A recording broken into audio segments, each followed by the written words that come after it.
Yes. So, hello everyone. Thank you for joining. My name is Donald Turner. I'm Director for the Center of Career Readiness and Internship Programs. And we're going to do a quick kind of like overview, a brief run through of how to market your skills, your qualifications, especially using resumes and cover letters as you're preparing for either a job change or to um, just beginning your job search. So our objectives will be to provide some strategies to create results-oriented resumes and cover letters and to identify some key qualifications to tailor your materials towards specific job postings. And this is something that I want to stress, and I'll stress more uh, as we go along. So resumes and cover letters have been called the dynamic duo. Cover letters and resumes are meant to be used as a team. The resume gives the employer a snapshot of your qualifications, while the cover letter fleshes out your most relevant and meaningful experiences. And while the information on your resume should be concise, the cover letter is your opportunity to show off and highlight key examples that make you a great candidate. So the dynamic duo, both resumes and cover letters, are most effective when targeted for a specific job. Employers want to see that you have researched the position and have prepared a package that best represents your match and qualifications. So, what is the purpose of resumes and cover letters? They are your marketing tools and often your first impression. They're also part of the screening process. They will either screen you in or out of that search. A strong resume and cover letter can help you stand out from other qualified applicants by showcasing your skills, your experience and knowledge, and how you can add value to that employer. So now as we look at the purpose of resumes and cover letters, how do we then create them? What framework can help us develop strong documents that stand out in the application process? And the answer is the CAR framework. CAR stands for challenge. What was the problem? Action. What did you do to solve the problem? Did you initiate it? And then result. Who or what was impacted and how? And then wherever possible, quantify. So for example, highlight the number of people that were served or the process is improved or the goals met or how much money was even saved. So the CAR framework is also a useful approach to taking your interviews, performance reviews, an elevator pitch, and even your LinkedIn profile. So let's look at the broader process of developing your resume and cover letter. So these are the major components of the resume writing process that we'll cover to help you tailor your documents for specific jobs. First, review the position, the requirements, and the job description. Second, research the company. It's really, really important. Match your skills to the qualifications of the position.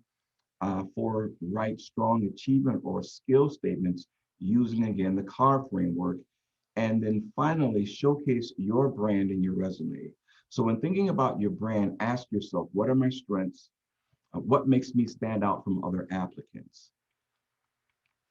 And so now that we've discussed kind of like the resume writing process, let's take a look at a sample job posting for a business operation analyst position. And I've adapted this from an actual advertisement on Indeed.com. So for the purpose of our example today, our applicant is a career changer who is pursuing their MBA with a specialization in leadership. The candidate holds a bachelor's degree in business and is currently employed as a customer service supervisor. So their goal is to transition into a business analyst role. So let's help this applicant develop targeted, tailored materials to maximize their chance of landing an interview with ABC Company. So the job posting lists ABC's company profile, and we learned that ABC is one of the largest and fastest growing community banks in Massachusetts, with over 15 billion in assets, 1,600 employees, and 45 banking centers throughout the state. So we learned that their products and services and its strong focus on quality and customer service. And we can also visit ABC's website to read their vision and mission statements and further research their products, services, people, and clients. So by researching the potential employer, we gain insights into what is important to them. This helps us then provide specific examples of how we can add value and contribute to their overall success. So let's take kind of review the job description for the duties and qualifications. ABC is seeking a business operations analyst who will review, analyze, and evaluate business matrix and processes, resolve problems, and improve systems. They're looking for someone to design new systems and processes, perform project management functions, and so on. So the qualifications for this job are bachelor's degree in business or related field, an MBA preferred, 4+ years of experience in business systems, strong management and teamwork skills, right? So to kind of further highlight the key skills and qualifications the employer is looking for, I created a word cloud of the full job posting using Wordle.net. Words that appear most often are the largest in the word cloud. Words that pop out on this page are systems, processes, business, reports, customer, MBA, leadership, and so on. And if you haven't used this, this platform, the next time you're applying for something, do drop the job posting in Wordle.net, because this will then help you to develop your own targeted resume and cover letter. So now another effective tool for resume writing is the TStyle skills match table. So as an example, our applicant brings many transferable skills into the business operations analyst role from their previous experience in customer service. They also bring knowledge from their academic program to help create the candidate's resume or your own. I developed a T-style table that matches ABC's company's needs, which are taken from the job description, with the applicant's transferable skills and qualifications. So through specific examples, we can see kind of like this clear match. Here, our applicant provides specific examples of how they reviewed and analyzed business matrix and processes, analyze and monitor quality service for inbound and outbound calls, and recommended improvements to the quality assurance manager. Next, the applicant indicates how they improve systems and processes by quantifying results. So note this, improving departmental efficiency by 20% through training, et cetera, et cetera. So again, wherever possible, you want to quantify on your resume and in your cover letter. Lastly, our applicant quantifies their call center experience and highlights their promotion to supervisor based on their stellar performance, leadership, and collaboration. So our applicant provides a specific example of how they handle and resolve customer complaints and issues, and develop procedures and job aids that help improve customer satisfaction by 8%.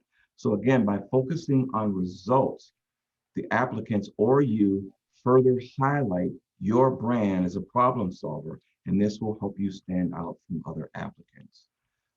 This fictional candidate here matches their credentials with those in the job posting and also highlights their related coursework in dynamic leadership, business performance, managing people, and creating a culture of innovation. Finally, the role position requires strong technology skills, and our candidate here lists specific examples of how they use PowerPoint, Excel, Word, and SharePoint. So now that we've kind of looked at the company, closely reviewed the job posting, identified some buzzwords or keywords, and performed a skills match, let's convert this information into a tailored resume, something that I'm hoping that you'll pick up on here. Oops. So the next couple slides, I'll provide some examples of 4 core sections to include on our resume.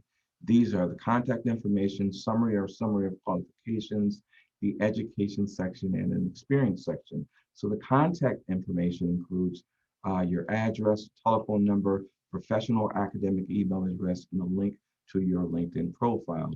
And note, it has been kind of customary for some time now, especially for women, to exclude their address from the resume for a whole slew of reasons, right? So LinkedIn is the largest professional networking site, which with an estimated 96% of employers and recruiters using it to find qualified candidates. So the summary of qualifications is the most important section of the resume. This section is kind of used to sum up, if you will, your relevant experience, highlight your greatest strengths, and showcase your particular brand or what makes you unique and stand out from other applicants. Here, our applicant is described as an efficient quality improvement leader and an MBA student with 4 years of call center experience in financial products. So the education section then lists degrees in colleges and universities in reverse chronological order. Degrees are typically bolded and graduation years are listed on the right. And since our candidate is currently completing their MBA, the years listed as expected to graduate from their program. The last course section is the professional experience. Positions are listed in reverse chronological order, with the most recent job listed first. We can see here that our applicant advanced from customer service rep to a customer service supervisor at XYZ Corporation.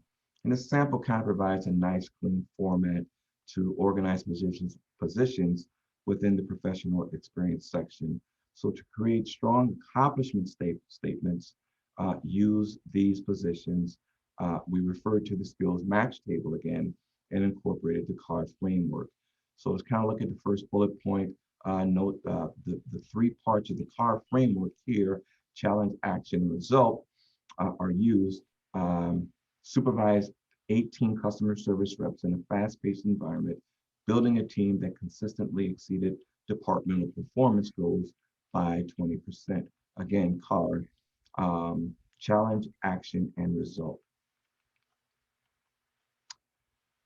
So now we've kind of looked at the core resume sections. Here are a few additional sections that you may want to include in your own document.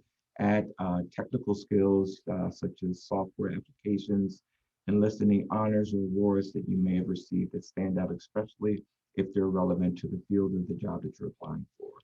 If you belong to professional associations, consider creating an affiliation or membership section. List professional development activities you've attended and any community service or volunteer work, again, that's relevant to the industry or field that you're applying to. So again, your resume is your marketing tool, so you will always want to put your best foot forward. And I do recommend that your resume, you try and keep your resume to 1 to 2 pages in length. There really is, and I've been doing this a long time, and I was in staffing and recruiting for 6 years, recruiting for accounting, finance professionals, and I've yet to see any hard, fast rule that says your resume has to be 1 page or 2 pages. And I've worked with a number of different industries and seen documents that have been 4, 5, 6+ pages.